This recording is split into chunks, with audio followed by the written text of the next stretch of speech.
ವಾಸ್ತವದಲ್ಲಿ ಗುರು ಅಂತ ಹೇಳಿದ್ರೆ ನಮಗೆ ಕೇವಲ ಲೌಕಿಕವಾದ ಶಿಕ್ಷಣವನ್ನು ಮಾತ್ರ ಕೊಡುವವನಲ್ಲ, ಅವನು ಆತ್ಮಜ್ಞಾನವನ್ನು ಕೊಟ್ಟು ಮನುಷ್ಯ ಜನ್ಮದ ಸಾರ್ಥಕತೆಯನ್ನು ಮಾಡಿಸಿಕೊಡುವಂಥವರಿಗೆ ಗುರು ಅಂತ ಹೇಳ್ತೇವೆ. ಯಾಕಂದ್ರೆ ಸಂಸ್ಕೃತ ಭಾಷೆಯಲ್ಲಿ ಗುರು ಎಂಬ ಆ 2 ಅಕ್ಷರದ ಶಬ್ದಕ್ಕೆ ಅತ್ಯಂತ ವಿಶಾಲ ಅರ್ಥವನ್ನು ಕೊಟ್ಟಿದ್ದಾರೆ. ಗು ಅಂತ ಹೇಳಿದ್ರೆ ಇದು ಅಜ್ಞಾನ ಎಂಬ ಅಂಧಕಾರ, ರು ಅಂತ ಹೇಳಿದ್ರೆ ಜ್ಞಾನ ರೂಪಿ ಬೆಳಕು ಅಂತ ಹೇಳಿ. ಯಾರು ನಮ್ಮ ಅಜ್ಞಾನವೆಂಬ ಅಂಧಕಾರವನ್ನು ತೊಡೆದು ಹಾಕಿ ಜ್ಞಾನದ ಮಾರ್ಗದಲ್ಲಿ ನಮ್ಮನ್ನು ಮುನ್ನಡೆಸ್ತಾನೆ ಅವನನ್ನು ನಾವು ಗುರು ಅಂತ ಹೇಳ್ತೇವೆ.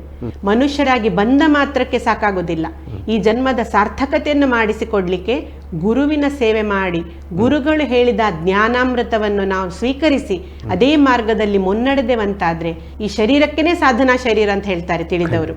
ಹಾಗಾಗಿ ಇದರ ಒಂದು ಸಾರ್ಥಕತೆ, ಮನುಷ್ಯ ಜನ್ಮದ ಸಾರ್ಥಕತೆ ಈಶ್ವರ ಪ್ರಾಪ್ತಿಯಲ್ಲಿದೆ ಅಂತ ಹೇಳಿದ್ದಾರೆ ನಮಗೆ ಜ್ಞಾನಿಗಳು. ಅದನ್ನು ಮಾಡಿಸಿಕೊಡೋನು ಗುರು.